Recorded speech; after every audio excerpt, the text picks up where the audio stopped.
Yeah. Blackjack. Life is like a game of cards. It's not what you dealt, but how you play it. Yeah. Blackjack. To play each situation correctly. I remember they used to laugh at a brother. Welcome back, guys. Welcome back. It's your boy DELRAY, Richardson, platinum artist, platinum songwriter, Straight Game TV. Thank you for tuning in. I appreciate your time. Hit the thumbs up button. It's very much appreciated. Subscribe to the channel. Tell a friend.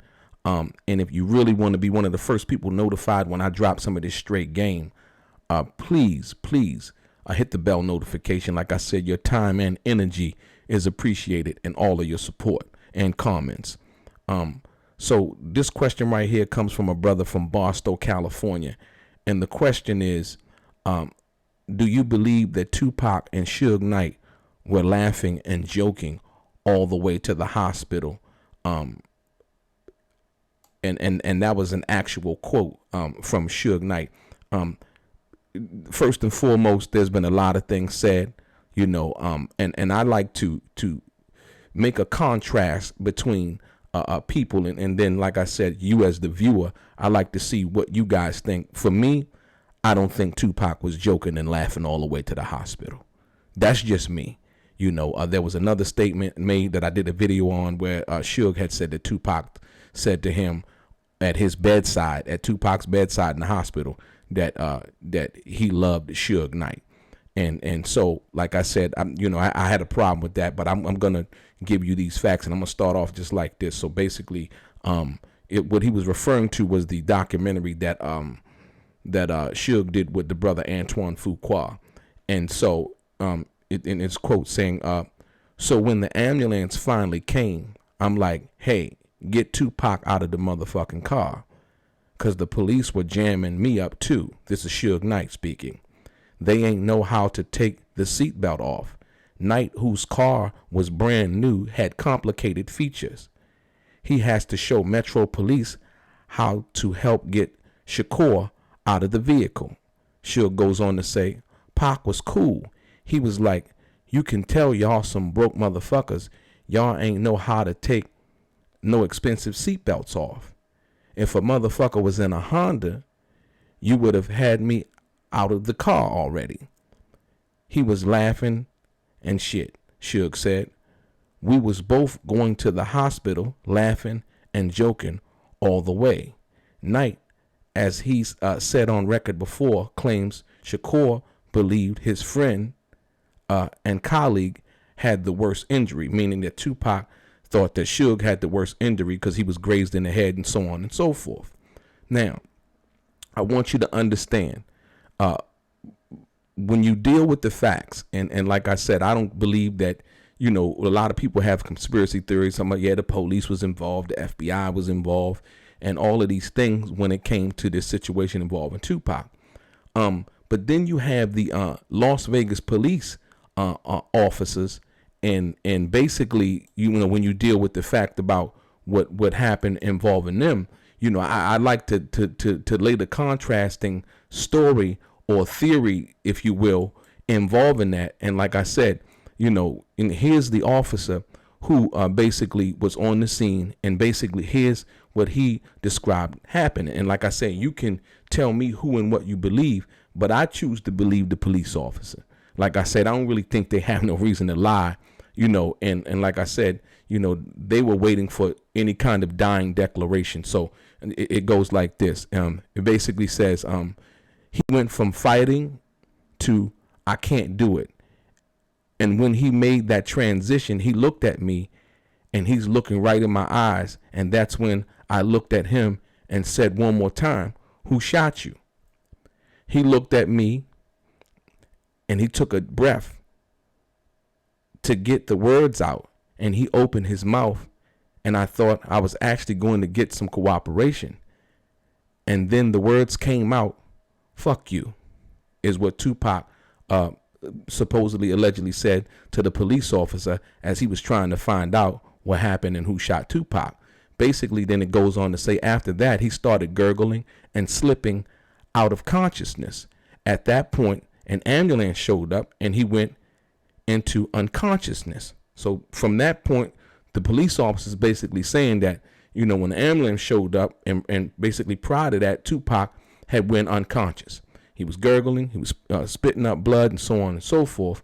And when the ambulance showed up, he went into unconsciousness. And then the officer goes on to say, as the paramedics loaded him up, more and more cops are showing up. The threat was gone, but we're trying to find out what's going on. It's a complete mess. They started putting Tupac in the ambulance. So I grabbed one of the guys who worked for me and said, hop in the ambulance and ride with him. And don't let him out of your sight at the hospital just in case he talks, just in case he says something, and maybe we can still get a dying declaration. And it basically goes on to say, as soon as he got to the hospital, he went into surgery and was heavily sedated. And I guess he went into a coma and really never came out of that until they took him off of life support.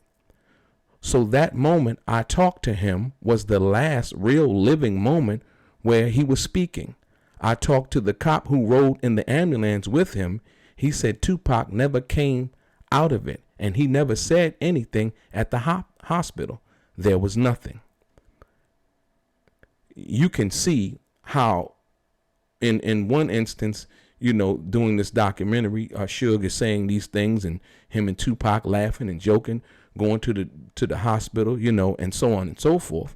But then on the other side of this thing, you can see where the officer, you know, like I said, whose stories never really actually changed, basically said that and it's noted. These are notes that, you know, when somebody gets shot or something like that, it's not only the police officer in the that might ride in the ambulance, but it's also the paramedic workers. They usually have some kind of tape recorder or something like that where they cut it on, and like I said, you know, in hopes that they might get a dying declaration or something like that from that perspective. So that's not far-fetched as to what the police officer was saying. But on the other end, you know, you got Suge Knight basically saying that, you know, hey, you know, him and Tupac, you know, they were laughing and joking and, you know, and cutting up on the way to the hospital. But then you have the officer saying, no, that didn't happen. Tupac never said anything. And basically the last words that Tupac ever spoke were the words that he spoke to them. And those words were fuck you. And so, like I said, once again, to the brother from Barstow, California, yeah, this is another one of those things, like I say, when you try to get to the facts. That's why there's so many differentiating stories out there in regards to what really happened and so on and so forth. So for me and only me, like I said, I don't like to tell people what to believe. I'm just bringing you the information, and these are the factual statements that were made. And like I said, so when I bring this to you, I need you to decide, like I said, once again, who do I choose to believe on the side of the police officer? Like I said, I've known people who have been shot and stuff like that, and like I said, and you know, people who've given dying declarations, who've said various things and so on and so forth. So usually, you know, that's a universal practice and how that works. If the person is still conscious or semi-conscious, or they might think that they might be something that they might say, you know, after that, like I said. But he said that, you know, when the ambulance pulled up, you know, Tupac had, you know, was basically unconscious, gurgling and so on and so forth, and he really didn't say anything. So like I said, you know, you guys chime in. Like I said, you know, what do you believe? Who do you believe? Like I said, once again, and this is, you know, to be perfectly honest, this is the first time that I had heard this story about, you know, laughing and joking on the way to the hospital, you know, as far as from Suge Knight and the statement that he had made in that documentary.